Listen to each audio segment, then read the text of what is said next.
Ray Lenarsic and I nominated Jack for one simple reason.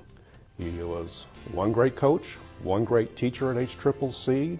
He was a lover of students, and in his profession, he was the creme of the creme. He was a master strategist. To tell you the significance of Jack Alofs professionally from a sports perspective, basketball in particular, one of his admirers was the famous Seton Hall coach, ex-Golden State head coach, ex-assistant head coach at the San Antonio Spurs, P.J. Carlesimo. Now, when Mr. Carlesimo went to the San Antonio Spurs, he called Jack and he asked Jack advice about the 1-3-1 zone defense. Now, Jack Alofs wrote a book centering Jack +5, centering his great accomplishments on his 1-3-1 trapping defense. So here you have one of the great coaches in the NBA, one of the great collegiate coaches, who was a friend of Jack Alofs, who respected Jack Alofs, who admired Jack Alofs, who asked for advice for the San Antonio Spurs. So I think that's probably a good reason why Ray and I nominated Jack Alofs. Like most professionals who excel in their field, like the many great coaches we've had at HCCC, there were many great accomplishments. Very difficult to pick out one. I would say his entire career was an accomplishment because he was so successful, and he knew how to connect to his student athletes. He knew how to talk to them, he knew how to motivate them, and he had his own ways of motivating. Jack could be tough out in the court there. But I would say his greatest accomplishment at this college, and that's subject to debate.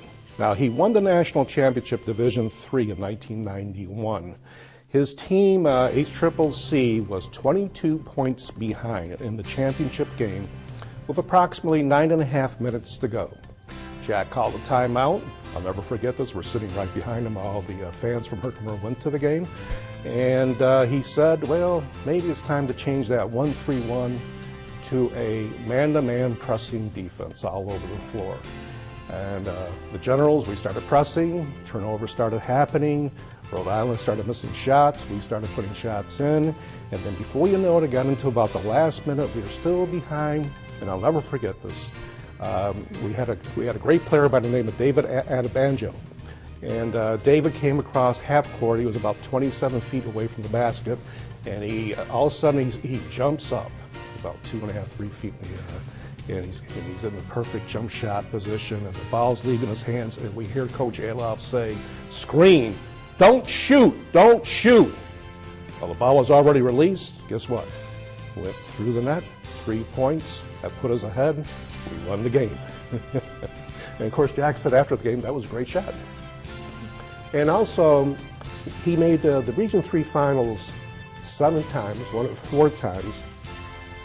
And I remember that in one tournament, right before the national tournament, we were playing Champlain College from Vermont. And they were a scholarship school, Division I scholarship school. And we were Division I too, but we didn't have scholarships, of course. And we had a very short team. We had some great athletes, and they had a 7-foot center. And their record happened to be in this game 32-0. They were number 2 in the nation, 32-0. They had to win this game to go to the national tournament. And they couldn't get over the HCCC hump in past years.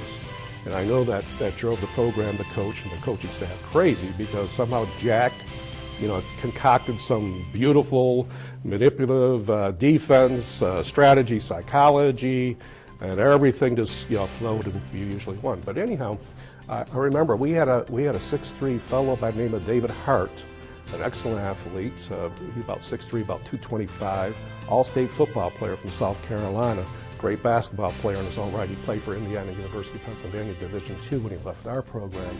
But David guarded the 7-footer, shut him down because he was very strong, and somehow we won the game.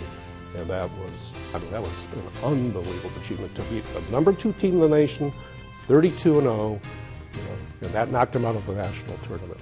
That was an unbelievable accomplishment. Jack, as my colleague at HCCC, first of all, besides being a great coach, Jack was a great physical education teacher. I know because my wife was a student of his, and she just loved Jack Alofs, whether it be swimming, badminton, bowling, you know, whatever Jack taught. And and all the students loved Jack because he had a good sense of humor, and obviously he was super competent. Also, Jack, over the years, now I met Jack in the early 1970s. Now I was the first basketball coach when we were over in the factory, the Remington factory in Ilion, New York, and I was asked to coach. I was 23 years old. Of course, I knew everything about everything back then. And I coached for 2 years. Now, when we came to the campus, Mr. McLaughlin, our president, said that you go back to the classroom. Thank you very much for your service, which I appreciated. It was a good time. Had a good time. But that's when I first met Jack, when he came to our campus in 1971, up here on the hill. First time this college was open. And the first thing I said to Jack, I said, welcome to the campus. Now we have a real coach. And he laughed. And I found out that this guy had a great sense of humor. But he was super competitive. You always wanted to win everything. And of course, that's what makes a great coach and a great program. You have to have that competitive zeal, so to speak. And through the years, I was always amazed that Jack was not afraid to grow. He continued his education. He took courses. He did reading. He wanted to study the psychology of the African American athlete. Because as we started becoming more diverse on the campus, obviously we had more different ethnic groups coming to our campus. And I was always impressed with Jack about that. And that's why I really believe that I have this tremendous respect. Now, of course, I've been a personal friend, Ray Lenarsic and I, and many of us in the Valley who knew Jack very well. We love Jack because, first of all, he was a gentleman. He was very compassionate.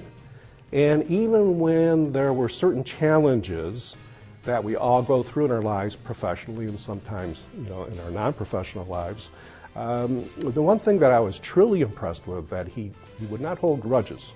He was a very forgiving man. And I think that when you look at a human being and you look at the integrity factor and you look at, the lifetimes, the transitions that we go through, sometimes life can become very difficult. He had his challenges with cancer, and he was always a champion, right down to the end. And of course, we'll never forget that, and that's why I was so proud, and Ray Lenarsic so proud to nominate him for this prestigious award. Jack's legacy is competence, success, compassion, as I said, and anyone who met Jack Alofs will never forget Jack Alofs, because he was that type of person. And if only we had more people like that in this world, we would have a much better world. And the one thing I do want to say about Jack, I want to talk about Jack's family a little bit. The family, of course, was very loving and very supportive of Jack. And I used to enjoy watching his wife Marguerite at the games, cheering for the team, supporting her husband, and the family in general. And that was just wonderful.